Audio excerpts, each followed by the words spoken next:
What do Derren Brown and Scotch and soda have to do with each other? On the surface, perhaps nothing. But in this episode of Erudite Magic, I'm going to share with you a process that I use to meld different ideas that I'm learning into something new, original, and exciting. And it's easy enough that by the end of this episode, you'll be able to implement this process too and see dramatic improvements as a result. If we rewind the tape a couple of weeks ago, at the beginning of the year, I put out a video about another process that I've used to examine the different areas of my magic life and decide what needs the most work in my opinion. The subject of this video will help you continue down that path towards self-improvement, and it's been one of the biggest secrets in my magical progress, and I'm sure it will be for you as well. I'm talking about journaling. But before you turn off the episode, stick with me for just a little bit because I think you'll see some ways that this can help you that might not be obvious on the surface, and I'm going to share with you some of the things that I've learned through my process. Very quickly here at the beginning, what do you need to journal? Obviously nothing crazy, just some basics. A simple notebook. I have a book style one, although Nick DeFott in his book brings up that you should use whatever's cheap.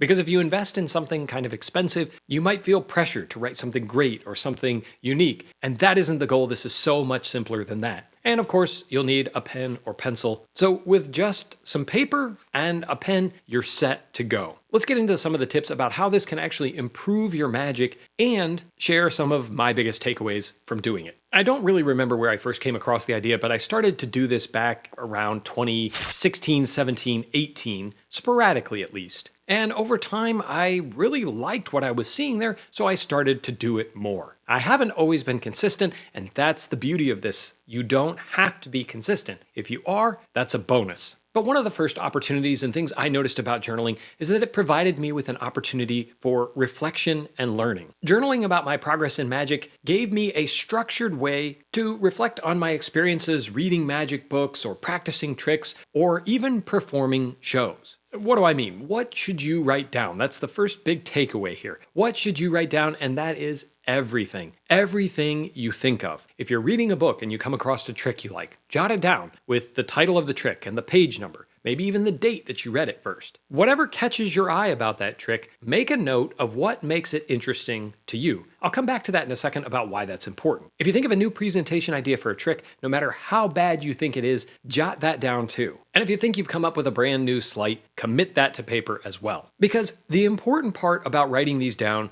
is capturing the ideas and learning about the way you think about ideas, books, and concepts. You see, you have thousands and thousands of ideas every day. And if you're like me, you really don't even remember a fraction of them, even the ones that you think are some of your best. So if you write them down, it'll make it so much easier to learn and reflect. And even more importantly, over time, you'll begin to see how your brain works. It's harder for us to analyze ourselves in our heads, but once you start to put things on paper, you'll see the types of tricks and moves and thoughts that keep coming back to you over and over so that you can really lean into those ideas. Even if you don't do anything other than jot down a sentence or two about the tricks you liked in a book, that at least gives you a starting point for the next time you go back to that book. Because if you don't write anything down, then every time you pick up a magic book, you're starting from scratch. You're having to rediscover what you liked and potentially reopen those neural pathways to say, oh yeah, I kind of forgot about that one. But with notes, you'll be able to get back up to speed on what you liked and hopefully allow your mind to start thinking about some other things that you're reading. I want this to be practical, so try this next time you're reading a new book. Just jot down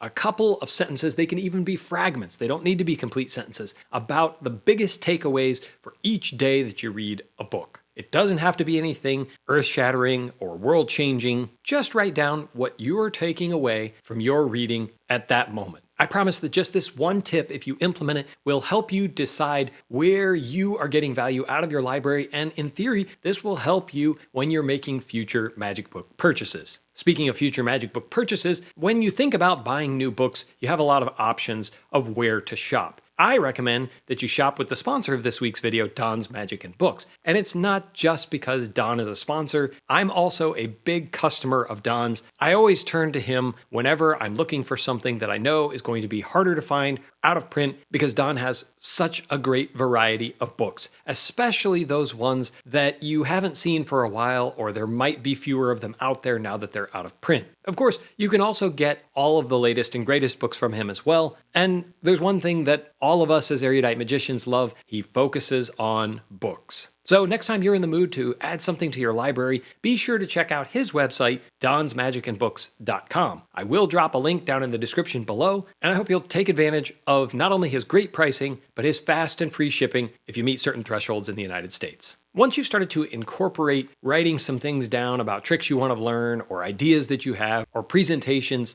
now you're going to be able to see through your journal your progress. Documenting the tricks that you've mastered, the sleights that you've learned, and the performances that you've undertaken provide a tangible record of your magic journey. We've all learned tricks and learned the moves and known what to do, and then if we haven't done it in a little while, it's pretty easy to forget. But if you've written it down, you've provided one more neural pathway for your brain, and science has taught us that when you write something down, it cements it even further into your head. So when you start to write down the things that you've learned, you're helping yourself to remember them. And over time, you're going to start to gather little bits of things, especially through this journaling process, of where you saw this sleight over here, but you think that it might fit better over into this trick. And by writing things down, you're engaging what we call transactional memory, which means you're freeing up your mind because now you know where to go to find that information that you found interesting, which is your journal. And now your brain can think about other important things because it knows and has comfort in knowing where it can find that information. And over time, you're going to find that you move on from certain tricks, but those will always be there for you, especially if you've documented the fact that you've learned them. From time to time, I have to come up with a new show, and one of the first places I go is back to my journal to see what did I learn and perform before that will aid me in my journey now. Not only that, you'll be proving to yourself as you go along that you are able to set a goal and accomplish it. You can pick a trick, write down that you like about it from our first step. Here in this second step,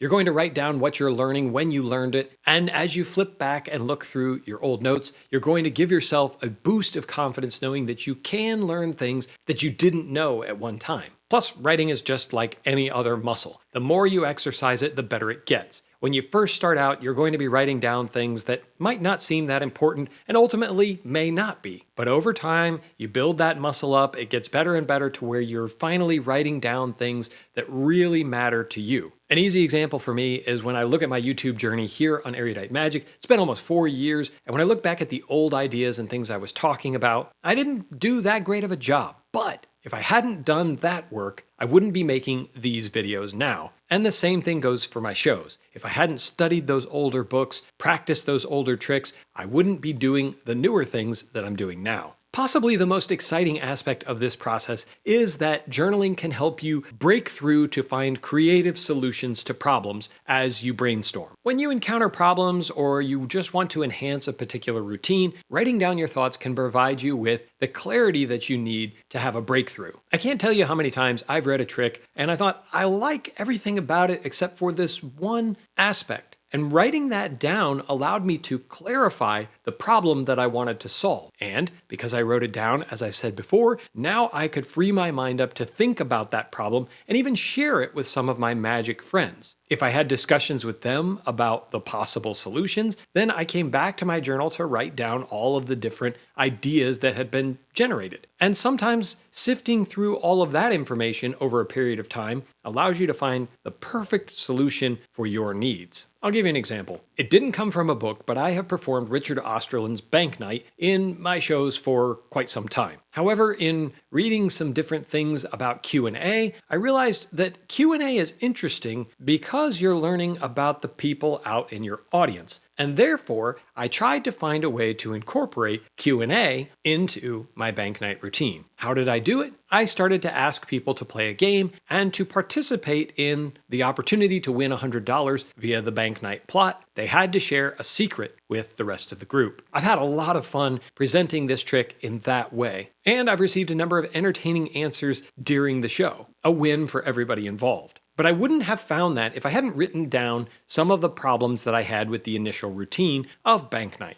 It seemed like it was so much about me and me winning the game that I wanted a way to turn that focus back out to the audience and keep some of those spotlights out on them. I'm sure that as you proceed with your journey, you'll find similar things. This is how you get creative and perform magic and material that looks like you. I've been studying magic for over a decade now in a very serious way, and that's a lot of magic that I've read and digested, and it's pretty easy to forget. And I found that writing things down in my journal is one of the easiest ways for me to go back and remember what I was thinking at some point in the past. So that's my final tip for you, is after you begin this process and start writing things down, keep it simple, keep it easy, put some dates down, but go back through your older notebooks and look at some of the ideas that you've generated. You'll be surprised that with the benefit of hindsight and some time, some of those ideas will provide brand new inspiration from your past self. And who knows you better than you? At the beginning of the episode, I mentioned Derren Brown and Scotch and soda. So what's all that about? Well, recently I was at Magi Fest and I happened by Roy Cooper's booth. He was selling some beautiful coin gimmicks, and I realized that I couldn't find my old Scotch and soda set. A trick that I have done many times when I was young. But as I thought about this trick and was trying to figure out how would I present it, I made some notes. And one of the things that came to me was an old note that I found about Derren Brown's book, Notes from a Fellow Traveler. In it, he teaches a routine for those moments when you're walking along the street and someone says, hey, show me some magic. I thought it was an interesting presentational hook, one about erasing someone's memory. And he uses a magic trick to essentially demonstrate just that. Because I do mentalism, and I don't really do coin tricks, I thought, how could I use Scotch and soda in a similar way? And I believe I've happened on an interesting pseudo-hypnosis or memory erasing type routine to use with Scotch and soda, so now I can carry that with me and use my new coin trick in a way that suits me. And that, my friends, demonstrates the power of journaling. I hope it will be as helpful to you as it has been to me. Sound off down below if you want any other tips or with some of the things that you've discovered through your process of journaling about your magic. As always, my friends, I appreciate you watching. And until next time, keep reading.